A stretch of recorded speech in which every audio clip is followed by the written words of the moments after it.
During the harsh winter of 1969, a relentless nor'easter immobilized the American Northeast for 4 consecutive days, disrupting contemporary life and creating an uncanny, frozen quietude in a decade marked by turmoil and ceaseless activity. The year 1969 was one of significant events. The Vietnam War, the Civil Rights Movement, the moon landing, and a cultural revolution. Yet, in late February, the prevailing narrative abruptly paused. The 100-hour snowstorm revisits this legendary nor'easter, which unleashed record-breaking snowfall from Maine to Maryland. Utilizing 8mm home videos and archival news footage, we explore how this colossal meteorological event exposed the vulnerabilities of our infrastructure and the enduring spirit of our communities. It is a tale of stranded travelers, political repercussions that ended careers, and the eerie, beautiful hush that fell over some of the planet's busiest metropolises. It commenced on a Sunday evening. The meteorologist predicted a minor event, a light dusting, perhaps a slight inconvenience for the morning commute. We retired, contemplating the upcoming work week, financial obligations, and the ongoing war. While we slept, the sky turned a bruised, oppressive gray, and the winds shifted from the northeast. By dawn, the familiar world of asphalt, steel, and fixed schedules had vanished. This isn't merely a narrative about weather. Weather is simply what occurs when you forget an umbrella. This is an account of a siege. A 100-hour siege where nature reclaimed the American Northeast. From Maine's rugged coastline to Queens' grimy streets, the snow didn't just fall. It accumulated like history itself in dense, successive layers. It engulfed vehicles, buried fire hydrants, and subsumed the very notion of our control. Observe this footage. That's the Massachusetts Turnpike, typically a torrent of steel and gasoline, now a desolate expanse. That's Broadway in Manhattan, devoid of taxis, with only a solitary figure on cross-country skis gliding past the theaters. For those of us who experienced it, the memory isn't chilling. It's surprisingly comforting. It's the memory of the profound quietness, how the snow muffled the city's soundscape until one could hear their own heartbeat. It was the moment the internal combustion engine conceded defeat, and for a few fleeting days, everything simply ceased. History typically progresses at a frantic pace, and if there was ever a year operating at full throttle, it was 1969. Yet, in the waning days of February, the sky above the northeast assumed an unusual, bruised, slate-gray hue, and the constant noise ceased. It didn't happen with a sudden impact. It was a ceaseless, gentle accumulation. For 100 hours, a low-pressure system settled off the coast of New England and stubbornly remained. It was a nor'easter in the meteorological sense, but for those who endured it, it felt more like a correctional event, a divine intervention that determined the American century needed a respite. From the Potomac to the Penobscot, modernity was obliterated. The automobiles that defined our status were buried under drifts reaching second-story windows. The schedules that dictated our lives became utterly meaningless. In New York City, the world's epicenter, 42nd Street resembled a lunar canyon. No taxis, no buses, just the wind whistling through the steel valleys. For 4 days, the most formidable nation on earth was brought to its knees by frozen water. But ask anyone who was there. Ask them about the 100-hour storm. They won't speak of the cold. They'll speak of the silence, the eerie, exquisite silence that enveloped both suburbs and cities. It was the sole occasion in the entire decade that America truly stood still. We were trapped. We were cold. But for a few fleeting days, we were united, huddled around transistor radios, anticipating the snowplow that never arrived. Sunday, February 9th, 1969.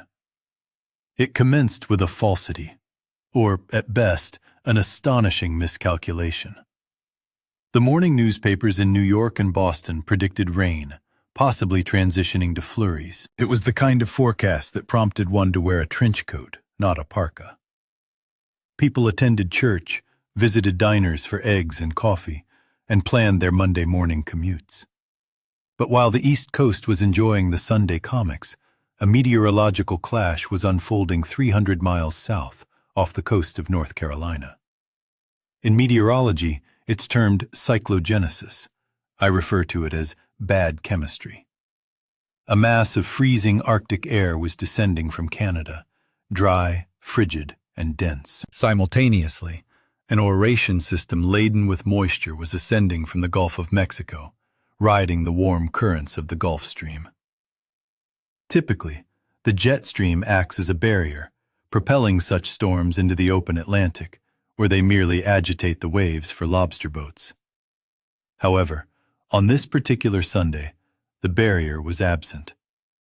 A colossal high-pressure ridge over the Canadian Maritimes functioned as an impervious wall, preventing the storm's escape. The storm, which had formed off Cape Hatteras, collided with this barrier and had no egress.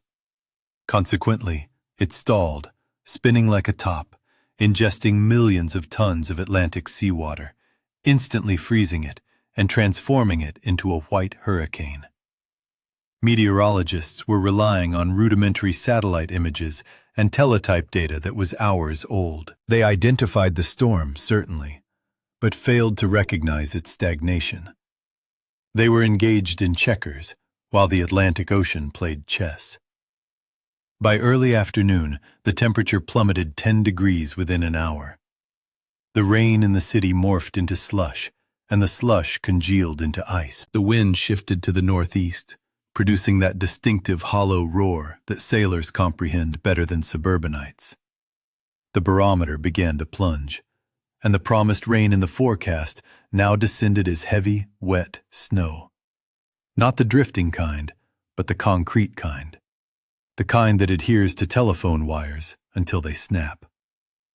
The trap was set, the door was secured, and the key was lost in a snowbank. As the sun set on Sunday, the intensity escalated.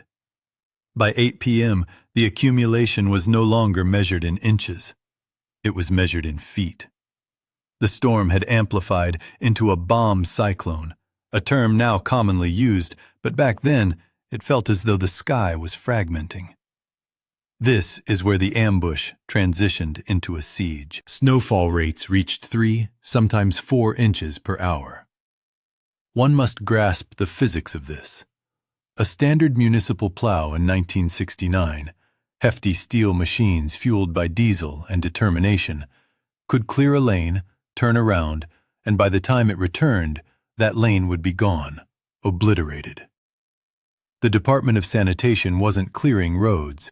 They were merely reorganizing the drifts. Then came the thunder. It's a rare phenomenon called thundersnow. The atmospheric pressure was dropping so violently that the sky literally fractured. Imagine driving a Ford Galaxy down the Long Island Expressway, barely discerning the hood ornament through the whiteout, and suddenly the gray void flashes violet, followed by a boom that reverberates through your teeth. It felt apocalyptic. Civilization began to falter, one grid at a time. First, the airports surrendered. JFK, LaGuardia, and Newark shuttered completely. Thousands of travelers were stranded in terminals, reeking of stale cigarette smoke and floor wax, observing the runways vanish. Then the major thoroughfares became congested. On the Tappan Zee Bridge and the Jersey Turnpike, traffic slowed to a crawl, then halted. Cars weren't merely stuck. They were being entombed where they idled. Executives in wool suits and factory workers in work boots sat in their cold metallic enclosures, watching their fuel gauges drop, realizing they wouldn't make it home for Bonanza. The wind began gusting at 50 to 60 miles per hour, sculpting the heavy, wet snow into gravity-defying drifts. It obscured street signs, covered hydrants, and sealed off doorways. By midnight, the city that never sleeps was being forced into a coma. Police switchboards illuminated like Christmas trees. Heart attacks, stranded motorists, downed power lines. But ambulances were immobilized. The planet's most advanced infrastructure, the engine of the American century, was being vanquished by frozen water. If Sunday night was the violence, Monday morning brought peace. It was the silence that first struck you. If you've ever resided in the Northeast Corridor, Boston, New York, Philadelphia, you're accustomed to the persistent hum of the American machine. It never ceases. But on the morning of February 10th, 1969, the machine was unplugged. The world's acoustics had transformed. That deep, insulating blanket of snow absorbed every sound. No tire hum on the pavement, no distant sirens, no airplanes overhead, just the rush of blood in your ears and the sound of your own breath steaming in the cold air. We awoke to a moonscape. In the suburbs of Long Island and Connecticut, front doors were impassable. One had to climb out a window to clear the doorway. The family station wagon wasn't just stuck, it was gone, transformed into a soft white mound, indistinguishable from the shrubbery. The neighborhood's geography had been obliterated. Property lines, curbs, sidewalks, all erased. It was merely one continuous, undulating white ocean. And then the enchantment set in, the realization. Radio announcers, those who had managed to reach the studio, were reciting closure lists. It wasn't just schools, it was everything. The New York Stock Exchange closed. The UN closed. For the first time in history, the mail did not go through. For a brief, luminous interval, before the arduous task of digging out commenced, it was a carnival. People reclaimed the streets. Fifth Avenue was no longer a gridlock of yellow taxis. It was a cross-country ski trail. Bankers in galoshes and wool trench coats were seen sledding down the on-ramps of the LIE. In Boston, students were leaping from second-story dorm windows into 6-foot snowdrifts. A sudden, peculiar camaraderie emerged. The social divisions of 1969, the tension between hard hats and hippies, suits and youth, seemed to dissipate under the snow. Strangers assisted strangers in pushing cars. Neighbors, who had been estranged for years, found themselves sharing coffee from thermoses across fences now obscured by snow. A silent truce between them. The turmoil of the Vietnam War, escalating inflation, and the previous year's civil unrest felt distant, like events unfolding on another world. Here, only a bright sun, a clear blue sky, and a pristine, cleansed landscape prevailed. We were unaware then that this was the final moment of tranquility before chaos descended. To grasp the profound impact this storm had on the northeastern psyche, one must consider the peculiar arrogance of 1969. This period marked the zenith of the American century. We were merely 5 months away from landing a man on the moon, had introduced the Boeing 747, harnessed atomic power, and constructed the interstate highway system, an engineering marvel unprecedented in human history. The prevailing belief was that industrial might had rendered us masters of the physical world. However, the 100-hour snowstorm exposed a fundamental flaw. It revealed that our entire post-war lifestyle rested upon a singular, delicate premise: mobility. Since 1945, our civilization had been meticulously reshaped around the automobile. Sprawling suburbs like Levittown and commuter havens in New Jersey emerged, places where walking to a grocery store was impossible, as sidewalks were replaced by car-only shoulders. Trolley lines were dismantled, and all bets were placed on the internal combustion engine. When the snow immobilized these vehicles, it didn't merely halt traffic. It severed the very artery of modern society. Suddenly, the supposed convenience of suburban life transformed into stark isolation. The then novel, just-in-time delivery systems for supermarkets disintegrated, leading to the rapid disappearance of fresh milk and bread from shelves. Fuel oil trucks couldn't reach homes, causing temperatures to plummet in drafty, wood-frame colonial residences. Adding to this, a stark class divide became glaringly evident against the snow-covered landscape. In Manhattan, Mayor John Lindsay, a tall, distinguished figure embodying the limousine liberal, was photographed confidently striding to City Hall in stylish winter attire. For the affluent within the city's core, the storm was a minor inconvenience, perhaps even a diverting novelty. Yet in the outer boroughs, Queens, Staten Island, and other working-class strongholds, it constituted a grave disaster. These areas were home to the silent majority Nixon sought to court. They watched on television as plows cleared Fifth Avenue, while their own streets remained buried under 4 feet of ice. The storm transcended being a mere weather event, becoming a symbol of America's deepening fragmentation. It underscored the chasm between planners and populace, city and suburb, elite and working class. Mother Nature had pulled back the curtain on the Great Society, revealing the alarming flimsiness of its safety net. By the third day, the initial novelty had dissipated. The winter wonderland had soured into a suffocating entrapment. Cabin fever was no longer just a phrase. It was a palpable sensation, a constricting tightness in the chest. In the outer boroughs and on Long Island's suburbs, the tranquil hush of falling snow gave way to a low, persistent hum of resentment. It's crucial to remember that this was 1969. The nation was already a powder keg. Vietnam, civil rights, the assassinations of '68. The fuse was lit. The snow merely provided the spark. The epicenter of this transformation was Fresh Meadows, Queens. While Manhattan enjoyed cocktails in hotel bars, Queens had been effectively erased from the map. No plows, no milk trucks, no ambulances. Just 42 inches of stark indifference. On Tuesday, February 11th, Mayor John Lindsay decided to inspect the affected areas. He entered his limousine, a dark and sleek emblem of municipal authority, and set off for the boroughs, intending to convey concern. This proved to be a catastrophic political miscalculation. When his motorcade reached 188th Street, he was met not by grateful citizens awaiting rescue, but by a blockade. This wasn't a riot in the conventional sense. It was middle-class fathers in galoshes and mothers in wool coats, exhausted, freezing, and their patience worn thin. They dragged trash cans into the street, diagonally parked their snowbound cars, and formed a human chain. The moment Lindsay stepped from his vehicle, a torrent of abuse descended upon him.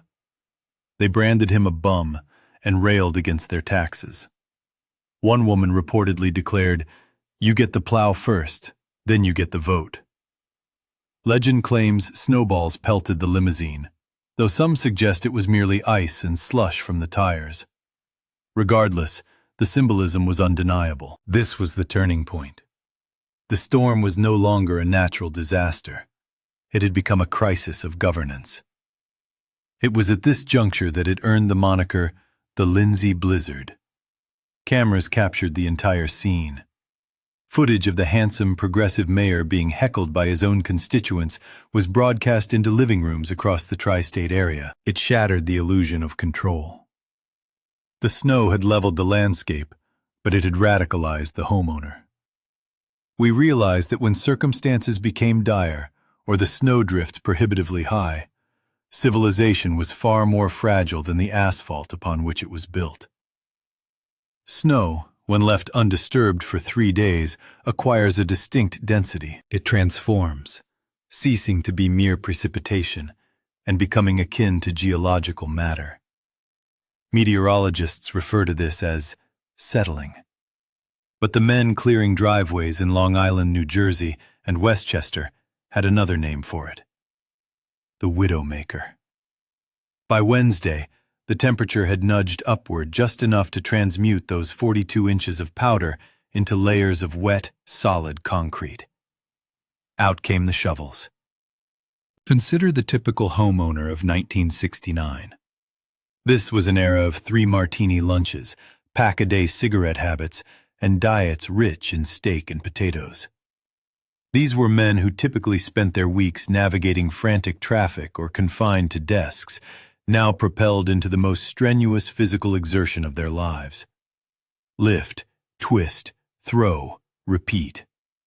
Doctors branded it the heart attack snow.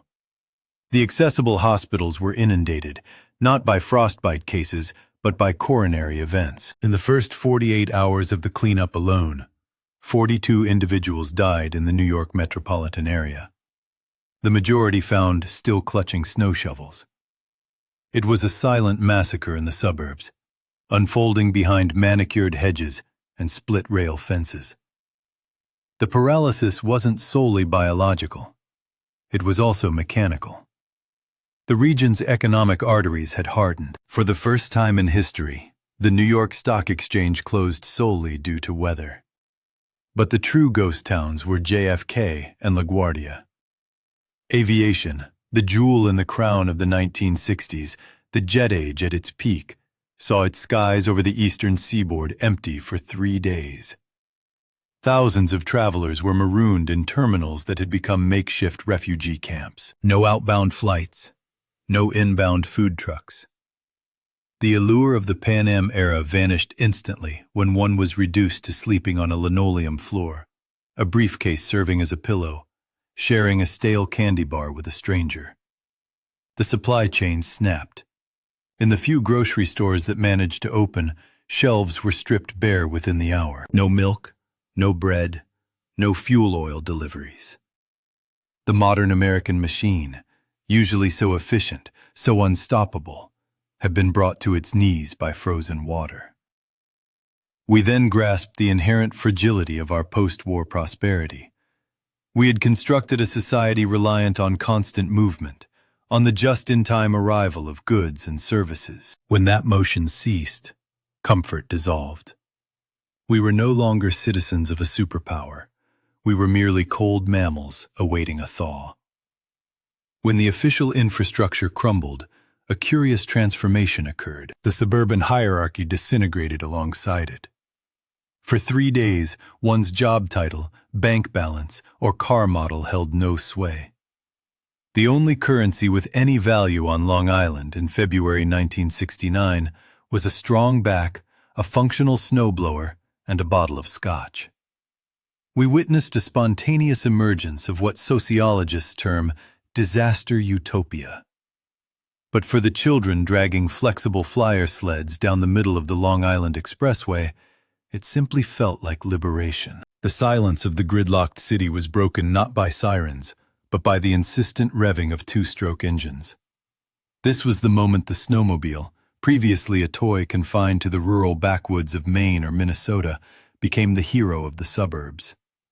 Volunteer fire departments and local teenagers mobilized a ragtag cavalry of ski-doos.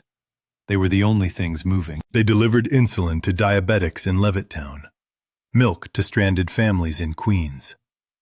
Stories abound of doctors being ferried to emergency deliveries on the backs of snowmobiles, skimming over the tops of buried station wagons. On residential blocks, isolation transformed into a communal celebration. Recall that 1969 was a year of intense national tension. The country was fragmenting over Vietnam, civil rights, and the generational divide. But under 2 feet of snow, the shouting matches ceased. Neighbors who hadn't engaged in conversation for years met at their property lines, shovels in hand. The fences were gone, buried under drifts, and with them, the boundaries seemed to disappear. People pooled their resources. If you had eggs and your neighbor had bread, breakfast was assured. A siege mentality took hold, yet it wasn't fear-driven, it was festive. With offices closed and phones dead, the snow day extended beyond children. Liquor cabinets opened at noon. Impromptu block parties erupted in cleared patches of asphalt. We observed grandmothers cross-country skiing along major boulevards and businessmen hitchhiking on toboggans. For 72 hours, The rigid, clockwork discipline of the American workforce was suspended. We were compelled to slow down, to truly see each other, and simply exist within the whiteout. It was a brief, frozen armistice. The modern world had indeed failed us, but we discovered we had not failed each other. If the blizzard brought out the best in neighbors, it simultaneously unearthed the absolute worst in politics. As the rush of adrenaline subsided and the after-effects of overindulgence set in, a novel sentiment gripped the outlying neighborhoods: fury. It's crucial to grasp the socio-economic landscape of New York in 1969. Manhattan, with its glittering prominence, served as the epicenter of commerce and culture. Conversely, Queens, Staten Island, and the Bronx were the residential areas for the working populace. When the sun eventually emerged, these workers observed on their televisions a pristine, cleared Fifth Avenue, while they themselves were still burrowing out of their residences like moles. The snowstorm transitioned from a meteorological event into a societal divide, birthing what is now termed the outer borough mentality, a deeply ingrained skepticism that those in power disregard the common individual residing at the far reaches of the subway line. The enduring symbol of this legacy is not the snow itself, but rather Mayor John Lindsay, the limousine liberal, attempting to tour Fresh Meadows, Queens, 3 days post-storm. He was met not with acclaim, but with jeers and boos. Women shouted at him from upper-story windows. A city plow truck, intended to clear a path for the mayor's limousine, ironically malfunctioned directly in front of the irate crowd. Such a scene could not be more perfectly scripted. This incident permanently altered American expectations of governance. Prior to February 1969, a blizzard was perceived as an act of nature, something to be stoically endured. After February 1969, an uncleared street became an indictment of official neglect. The Lindsay Storm, as it became known, dismantled the notion of the benevolent city leader, instructing a generation of Americans that while nature might be merciless, bureaucracy was coldly indifferent. The romanticized detachment vanished, replaced by a roster of grievances. Culturally, it left an indelible mark. For numerous decades, 1969 became a shorthand in the Northeast, the benchmark against which all subsequent hardships were evaluated. To have survived the 100-hour storm was to possess an almost legendary status, a source of profound pride. It evolved into a solemn badge of honor for the baby boomers, a narrative recounted at every Thanksgiving table whenever a single snowflake appeared. "You think this is bad?" they'd inquire. "You should have witnessed the drifts on the lie." We forfeited our naive trust in our supporting infrastructure, realizing the precariousness of civilization's facade and the swiftness with which societal agreements could fracture. Today, entering a supermarket in the Northeast, when the forecast predicts merely 2 inches of snow, reveals a level of panic that would astound those who lived through 1969. This phenomenon is now dubbed the French toast alert, the inexplicable collective impulse to empty shelves of bread, milk, and eggs at the mere mention of a polar vortex. This represents the modern legacy of the 100-hour storm. We have swung from a state of stoic unpreparedness to one of hypervigilant apprehension. Nowadays, a storm mirroring that of AD 1969 would not surprise us surreptitiously. It would be meticulously tracked, assigned a name, and extensively publicized a week in advance. We are equipped with sophisticated Doppler 5000 systems, intricate spaghetti models, and continuous 24-hour cable news tickers broadcasting in vibrant red lettering. Weather is no longer merely experienced, it is consumed as media content. The element of surprise has vanished, supplanted by a cone of uncertainty. And observe the thoroughfares. A direct consequence of Mayor Lindsay's ordeal, no American mayor would risk being perceived as unresponsive. The civic response has become militarized. Prior to the initial snowflake touching the pavement, brine trucks are deployed to pre-treat interstates with a chemical coating. Fleets of plows, traceable via GPS on smartphone applications, allow citizens to monitor their exact whereabouts and anticipate their arrival. This represents a logistical marvel, an undeniable triumph of urban engineering. However, in this relentless pursuit of uninterrupted commerce, we have inadvertently eliminated the snow day. In AD 1969, the storm constituted an absolute halt. The world literally ceased its functions. Work and school were impossible, compelling a beautiful, profound stasis. Today, if roads are impassable, one simply logs on to Zoom. If electrical grids remain functional, emails continue to flow. The distinction between professional and personal spheres has blurred, and concurrently, the sanction for complete inactivity has been eroded. We have constructed an environment where meteorological conditions no longer serve as a legitimate impediment. With ample road salt and ubiquitous Wi-Fi, the relentless machinery of productivity is ensured to operate without interruption. The 100-hour storm represented a communal, tangible experience. The contemporary storm is a digital phenomenon. We remain indoors, warm and dry, observing others' snow photos on Instagram, connected to everything except the profound quiet beyond our windows. We are undeniably safer, certainly warmer. But observing the immaculate, cleared asphalt of a modern post-storm highway, one might ponder if we haven't inadvertently cleared away some of the inherent wonder as well. There is a profound sense of humility when reflecting upon February 1969. In an age defined by the space race, where humanity was quite literally striving for lunar voyages and atomic fission, a simple atmospheric confluence of moisture and cold air brought the world's epicenter to a standstill. The 100-hour storm transcended a mere weather phenomenon. It served as a stark reality check. It provided a powerful reminder of a fundamental truth that Americans frequently attempt to bypass through engineering. Nature ultimately retains absolute veto power. For 4 consecutive days, the social stratification of the Northeast utterly collapsed. The snow recognized no distinction based on tax bracket, postal code, or political allegiance. A Cadillac immobilized in a snowdrift was as ineffectual as a municipal bus. The Wall Street executive and the longshoreman in Red Hook were equally cold and equally stranded. When the apparatus of the state abruptly ceased operation, something primal and essential emerged. This great equalizer stripped away the protective layers of urban isolation.